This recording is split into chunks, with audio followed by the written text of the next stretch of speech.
नमस्कार, सौरभ द्विवेदी नाम है हमारा और ये है दुनियादारी। सबसे पहले एक सवाल, नॉर्थ कोरिया, सीरिया और फिलीपींस में क्या कॉमन है? सोचिए, दुनिया का नक्शा याद करिए। एक तो है कोरिया प्रायद्वीप में, जिसकी मैंने एक पुराने एपिसोड में परिभाषा ही गड़बड़ कर दी थी। मैंने बोल दिया था सब तरफ समंदर से घिरा। एक तरफ से एक टोटी ज़मीन से भी तो छूनी चाहिए, तभी तो प्रायद्वीप होगा, वरना टापू हो जाएगा। और सीरिया बिल्कुल यूरोप वालों के काफ़ी करीब, इजराइल वालों के सबसे ज़्यादा करीब, बिल्कुल पड़ोसी। और फिलीपींस इधर भारत के नक्शे में दाईं तरफ चले जाओ, मतलब अगर मैं नक्शा देख रहा हूँ तो दाईं तरफ, और भारत के ईस्ट की तरफ आगे बढ़ते जाओ तो फिलीपींस पड़ता है, जिसकी राजधानी मनीला में एशियन डेवलपमेंट बैंक का हेडक्वार्टर है। एक बात और है, फिलीपींस दुनिया का इकलौता ऐसा देश है जो अमेरिका की कॉलोनी था। जी, सेकेंड वर्ल्ड वॉर के बाद जो तमाम बदलाव हुए उसमें इसका जिक्र कम आता है, इसीलिए फिलीपींस पर जापान ने हमला भी किया था। वो कहानी फिर कभी। पर अभी वापस से आते हैं तीनों देशों पर। देशों के नाम, नॉर्थ कोरिया, देश का दूसरा देश का नाम सीरिया और तीसरे देश का नाम फिलीपींस। एशिया महाद्वीप के देश हैं। तीनों ने तानाशाही शासन देखा है या देख रहे हैं, और तीनों ही देशों में ऐसे वंशवादी शासकों का कब्जा है जिन्होंने विदेश से पढ़ाई की, लोकतंत्र लाने की उम्मीद जगाई, बड़े बड़े एकदम फन्ने खां दावे किए। कहा गया वो आएंगे तो सबके अच्छे दिन आ जाएंगे, पहले की सारी गलतियां ठीक हो जाएंगी, लोकतंत्र पनपेगा। लेकिन जब वो आए तो ऐसा कुछ भी नहीं हुआ।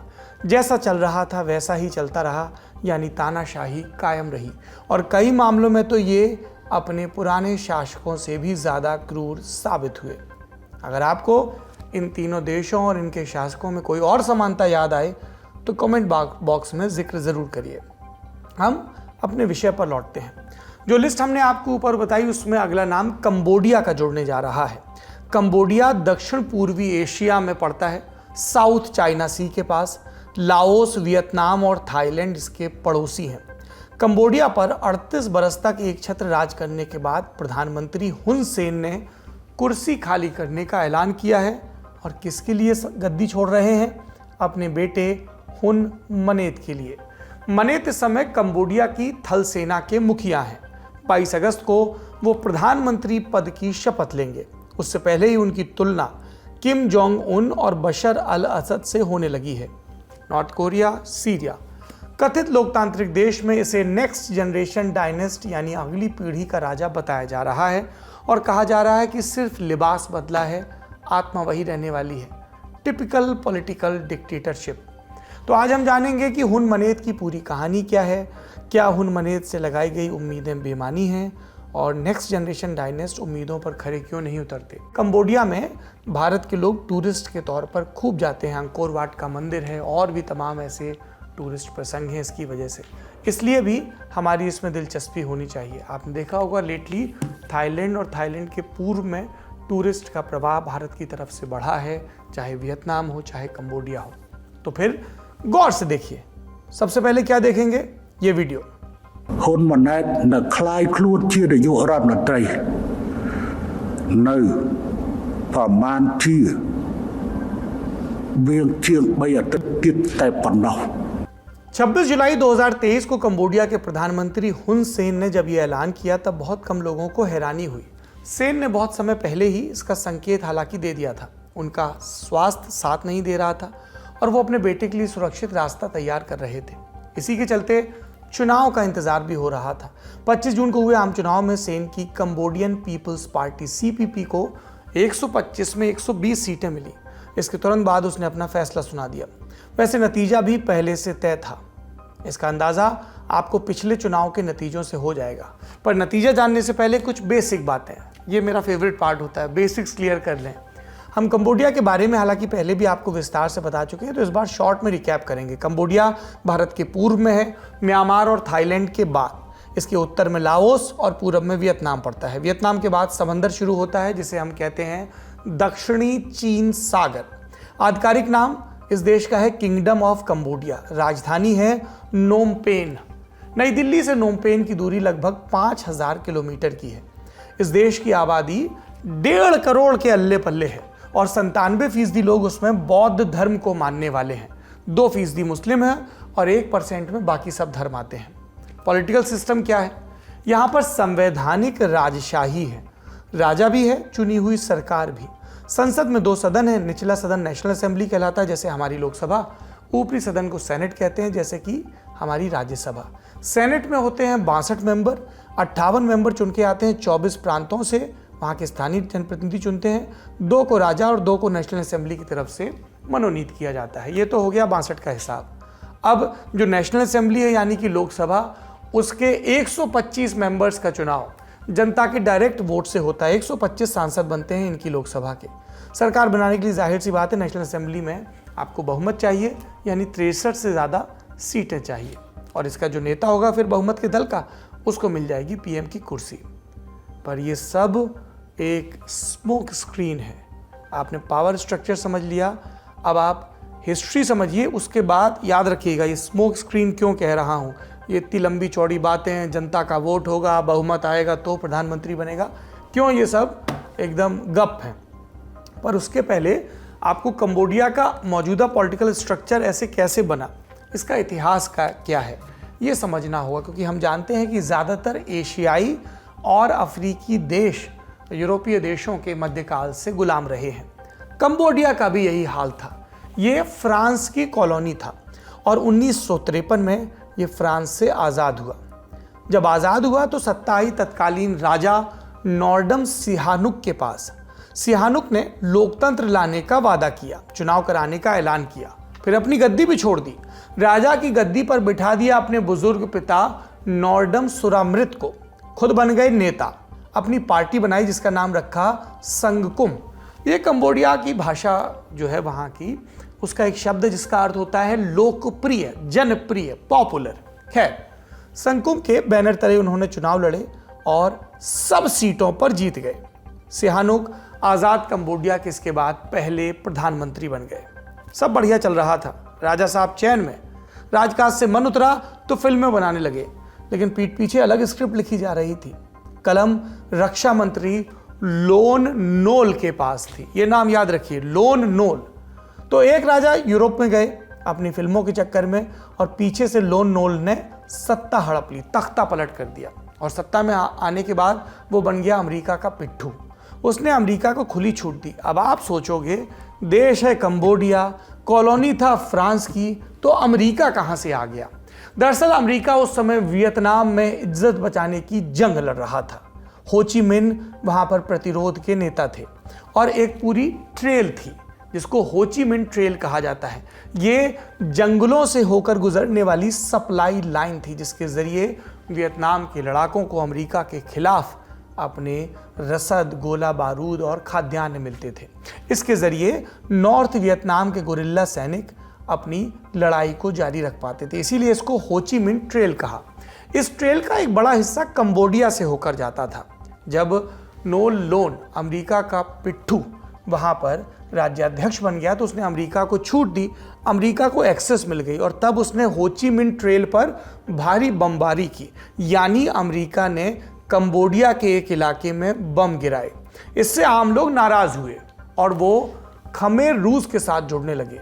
खमेर रूस क्या था? ये कंबोडिया का एक कम्युनिस्ट गुरिल्ला संगठन था और ये तो अब आप सबको पता ही है। सेकेंड वर्ल्ड वॉर है, जहां अमेरिका जाएगा वहां सोवियत संघ की दिलचस्पी होगी, रूस का पूर्व स्वरूप, और जहां सोवियत संघ जाएगा वहां अमेरिका की दिलचस्पी। तो जैसे ही अमेरिका यहां घुसा तुरंत से सोवियत संघ एक्टिव हो गया और उसने खमेर रूस के ऊपर हाथ धर दिया। और खमेर रूस हमने आपको बताया कम्युनिस्ट गुरिल्ला संगठन था। तो जनता जब नाराज हुई अपने मौजूदा तानाशाह से तो वो खमेर रूस की तरफ मुड़ने लगी। खमेर रूस का जो नेता था उसका नाम था पोल पॉट। दुनिया के सबसे क्रूर तानाशाहों में से एक होने वाला था पोल पॉट। वो अप्रैल 1975 में राजधानी नोमपेन पर कब्जा करने में सफल होता है अपने गुरिल्लाओं के दम पर। लोन नोल, वो अमरीकी पिट्ठू, भाग गया और खमेर रूस का शासन जनवरी 1979 तक चलता रहा, यानी 4-4.5 साल। लेकिन इस 4.5 साल में कंबोडिया में 25 लाख लोगों का नरसंहार हुआ। आप सोचिए, कंबोडिया की आज की तारीख में आबादी है 1 करोड़ 60 लाख, मैं आज से 50 साल पहले की बात कर रहा हूं, लगभग 45-50 साल। और तब एक 4.5 साल की तानाशाही में 25 लाख लोग मार दिए गए कंबोडिया के। खमेर रूस, पोल पॉट और नरसंहार की ये कहानी हम विस्तार से आपको अपनी तानाशाह सीरीज में बता चुके हैं। आपको डिस्क्रिप्शन में लिंक मिल जाएगा। बहुत ही दुखी कर देने वाली कहानी है। हुन सेन इसी खमेर रूस का कमांडर हुआ करता था। अब देखिए, ये नया कैरेक्टर है, इसका जिक्र पहले भी आया है मौजूदा स्वरूप में। हमने कहा ना आपसे कि हुन सेन अपनी गद्दी छोड़ेंगे, अपने बेटे को बिठाएंगे। तो जो मौजूदा खबर का सबसे बड़ा कैरेक्टर है, केंद्र में है, उसकी एंट्री अब होती है कहानी में। खमेर रूस का आपने जिक्र सुना। हुन सेन इसी खमेर रूस की सेना का एक कमांडर था। 1977 में उसकी पोल पॉट से खटपट हो गई। फिर वो वियतनाम भाग गया। जैसे होता है ना कि कोई बड़ा तानाशाह है और उसको लगा कि ये वाला जनरल मेरे खिलाफ हो सकता है, तो आपस में भसड़ कट जाए, तो ये दौड़ लगा गया वियतनाम में, पड़ोस के देश में। इस बीच खमेर रूस ने वियतनाम के इलाकों पर हमला शुरू कर दिया। पोल पॉट, जाहिर सी बात है, उसके अध्यक्ष थे, मुखिया थे, तो उन्होंने खमेर रूस से कहा कि अब इनको भी निपटा दो, बगल वाले देश को। तो वियतनाम का ये सब देख के सब्र का बांध टूट गया और उसने सेना उतार दी। हुन सेन जो भागा था, पोल पॉट का कमांडर, वो उस सेना के साथ आया, वतन वापस लौटा और 2 हफ्ते के अंदर वियतनाम की सेना ने खमेर रूस को खदेड़ दिया उन्हीं के देश से। इसके बाद कंबोडिया में कठपुतली सरकार बनी और इस सरकार में हुन सेन को, जो वियतनाम की मदद से वापस लौटा था, विदेश मंत्री बना दिया गया। यानी खमेर रूस का कमांडर अब नई व्यवस्था में, जिसमें खमेर रूस नहीं है, पोल पॉट उसका मुखिया नहीं है, विदेश मंत्री बन गया। 1985 का साल आया तो वो प्रधानमंत्री भी बन गया। यानी 8 साल फरारी के और 8वें साल तक वो पीएम, पहले विदेश मंत्री फिर पीएम। वियतनाम 10 साल तक कंबोडिया में रहा और इस दौरान ये महाशय अपना काम करते रहे, पर नुकसान बहुत हुआ देश को। ऐसे में वियतनाम को कंबोडिया से बाहर निकलना पड़ा, क्योंकि वो एक दूसरे देश में दूसरी किस्म की प्रांतीयताओं में, जातीयताओं में उलझना नहीं चाहते थे। 1989 में वियतनाम कंबोडिया से निकला और इस उपलक्ष्य में हुआ पेरिस में शांति समझौता। यूएन का दखल था। यूएन ने नई व्यवस्था बनाने और चुनाव कराने की जिम्मेदारी तब अपने हाथ में ली और इस सब में लग गए 4 बरस। 1993 के साल में पहला चुनाव हुआ कंबोडिया का, इस यूएन के संरक्षण और निगरानी वाली नई व्यवस्था के तहत। और इस चुनाव में क्या हुआ? लोग कहते हैं कि इकलौता चुनाव था जिसमें चुनाव हुआ था और नतीजे में किसी को बहुमत नहीं मिला था। सबसे ज्यादा सीटें मिली थी फुनसिन पेक के नाम की पार्टी को। फुनसिन पेक, ये पार्टी राजा सिहानुक ने बनाई थी 1981 में और 1993 में इसकी कमान उनके बेटे राजकुमार रणरिद्ध के पास थी। दूसरे नंबर पर पार्टी थी हुन सेन की सीपीपी, कंबोडिया पीपल्स पार्टी। पर दूसरे नंबर की पार्टी ने ये नतीजे मानने से इनकार कर दिया और हिंसा की धमकी दी। पर देश अभी अभी युद्ध की छाया से बाहर निकला था। तब राजा सिहानुक ने क्या किया? अपने राजकुमार बेटे रणरिद्ध और पूर्व प्रधानमंत्री जो तब तक हो गए थे हुन सेन, उन दोनों के बीच समझौता करवाया और नई व्यवस्था जानते हैं क्या बनी? 2 प्रधानमंत्री हो गए। जैसे वो गोपी किशन फिल्म में सुनील शेट्टी का बेटा कहता है ना, मेरे 2 बाप, बिल्कुल वैसा हाल हो गया। First prime minister, second prime minister. 5 साल तक ये व्यवस्था चली। पर 1998 में दूसरा चुनाव होने के पहले तक रणरिद्ध को निपटा दिया गया था। हुन सेन ने उनसे 4 साल के भीतर मुक्ति पा ली थी अपनी नेतागिरी और युक्तियों के जरिए। रिडंडेंट हो गए थे वो, अब उनकी प्रासंगिकता नहीं थी कंबोडिया की पॉलिटिक्स में। जब 1998 में दूसरा चुनाव हुआ तो हुन सेन की कंबोडिया पीपल्स पार्टी को 64 सीटें मिली, यानी स्पष्ट बहुमत के कांटे से एक आगे। ये चुनाव भी काफी ठीक था। अब आगे देखिए, 2003 का साल आता है, तीसरा चुनाव। इस बार कंबोडियन कम्युनिस्ट पार्टी को मिलती हैं 73 सीटें। 2008 में चौथा चुनाव, अब मिलती हैं 90 सीटें। 2013 में 5वां चुनाव, अब मिलती हैं 68 सीटें। दूसरे नंबर पर चल रही थी कंबोडियन नेशनल रेस्क्यू पार्टी यानी कि CNRP। उसके खाते में 55 सीटें आई थी 2013 में। यानी आपको लग रहा होगा कि अब मुकाबला लगभग बराबरी का ठहर रहा है 20-25 साल में। पहली बार हुन सेन को किसी ने इस तरह की चुनौती पेश की थी। CNRP के नेता थे सैम रेंसी, उनका सपोर्ट बढ़ रहा था। पर यहाँ पर तानाशाह अपनी आखिरी ट्रिक चलता है कि विपक्षी को मैदान से ही हटा दो। तो 2013 के चुनाव के बाद उन पर मुकदमे लादे गए।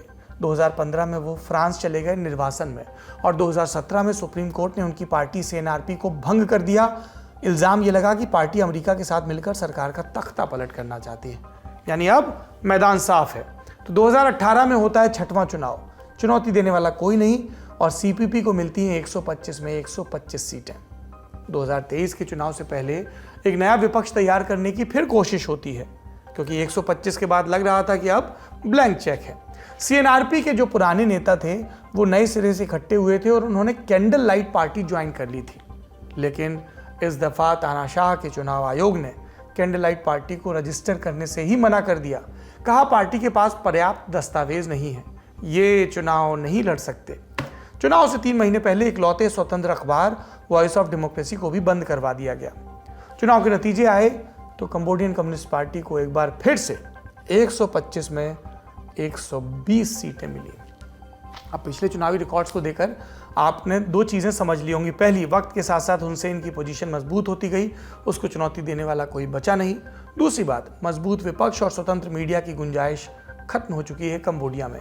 यानी हुसैन को संविधान और कानून के दायरे में रहने के लिए बाध्य नहीं किया जा सकता। फिलहाल के लिए वो कंबोडिया में अजेय है।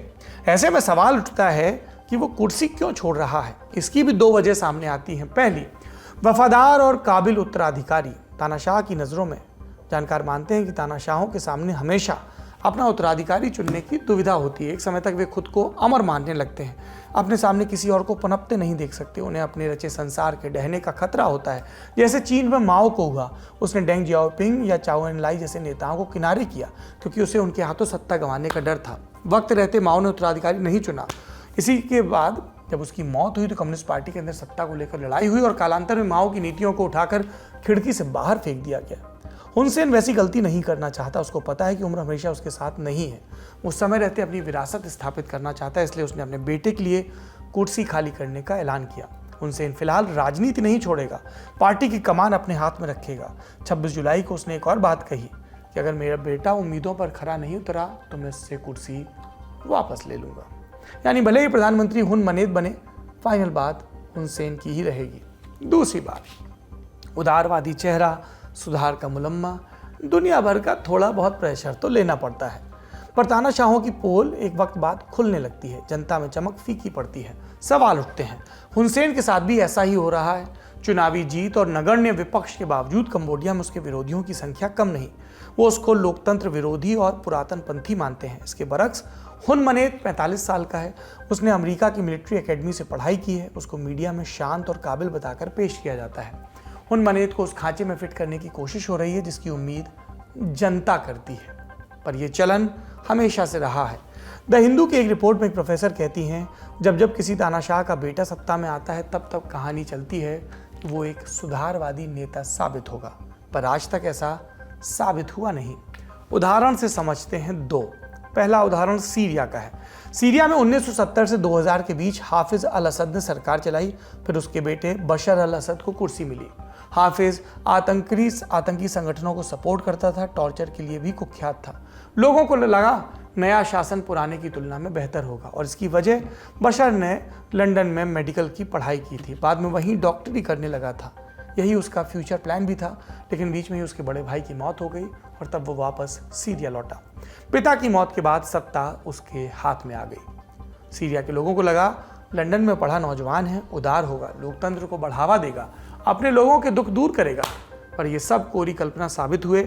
बशर अल असद ने अपनी पारिवारिक परंपरा कायम रखी, करीबियों को लूटने की छूट, आम जनता को दुत्कार। सीरिया के सिविल वॉर में बशर का रूप पूरी दुनिया अब तक देख रही है। दूसरा उदाहरण है नॉर्थ कोरिया का। जब नॉर्थ कोरिया के दूसरे supreme leader Kim Jong Il की मौत हुई तब लीडरशिप को लेकर स्थिति साफ नहीं थी। 2 दिन तक मौत की खबर भी छिपा कर रखी गई, आशंका जताई गई, लीडरशिप को लेकर झगड़ा शुरू हो गया, ये बात कही गई। तस्वीर साफ हुई जब किम जोंग इल की शव यात्रा निकली। इसमें गाड़ी को पकड़े 27 साल का नौजवान चल रहा था, चेहरा शांत, सर झुका, चाल में लोगों को सादगी नजर आई। नाम किम जोंग उन, इल का सबसे छोटा बेटा, पढ़ाई लिखाई स्विट्जरलैंड में हुई, बास्केटबॉल लीग का दीवाना था। तब भी कुछ लोगों ने उम्मीद जताई कि नॉर्थ कोरिया का चाल चरित्र बदलेगा। अब वहां आधुनिकता आ सकती है, शांति आ सकती है और लोकतंत्र भी आ सकता है, और भी बड़ी बड़ी बात है। व्हाइट हाउस के एक पूर्व अधिकारी ने तब कहा किम जोंग इल की मौत के बाद तानाशाही बिखर जाएगी। कुछ हफ्तों में ज़्यादा से ज़्यादा कुछ महीनों पर ये होगा ज़रूर। सब हवा। 12 बरस बाद क्या है? नॉर्थ कोरिया के अंदर किम को चुनौती देने वाला कोई नहीं। विरोधियों को मरवाने के लिए ये भी कुख्यात, इसने अपने चाचा भी शामिल हैं जिनको निपटा दिया। नॉर्थ कोरिया जब चाहे तब अमेरिका से बात करता है और जब चाहे तब धमका देता है। हाल में उसने चीन और रूस के नेताओं को अपनी विक्ट्री डे परेड में बुलाया। विक्ट्री डे परेड 1953 में साउथ कोरिया के साथ हुए संघर्ष विराम समझौते की याद में मनाया जाता है। पेश ऐसे किया जाता है कि इसमें नॉर्थ कोरिया जीता हो। अब इसमें रेखांकित करने वाली बात है रूस और चीन का वहाँ होना, क्योंकि इस विक्ट्री डे परेड में 1991 के बाद पहली बार रूस का कोई रक्षा मंत्री शामिल हुआ है, जबकि चीन के प्रतिनिधि कोविड काल के बाद यहाँ पर आए हैं। ये हमने आपको 2 जगह का और हाल बता दिया। अब वापस कंबोडिया पर लौटते हैं। हुन मनेत के जरिए हुन सेन बदलाव और सुधार का झुंझुना जनता को सौंपना चाहता है, पर इतिहास और उसकी महत्वाकांक्षा अलग ही कहानी बयां कर रही है। तो क्या हम ये कहें कि नई पीढ़ी के राजा उम्मीदों पर खरे नहीं उतरते? ऐसा नहीं है, खरे उतरते हैं, आम जनता की नहीं, अपने आकाओं और अपने लोभ की उम्मीदों पर, क्रूरताओं के सहारे। दुनियादारी आज यहीं समाप्त होता है। उम्मीद है कल फिर मुलाकात होगी। शुक्रिया, शुभ रात्रि।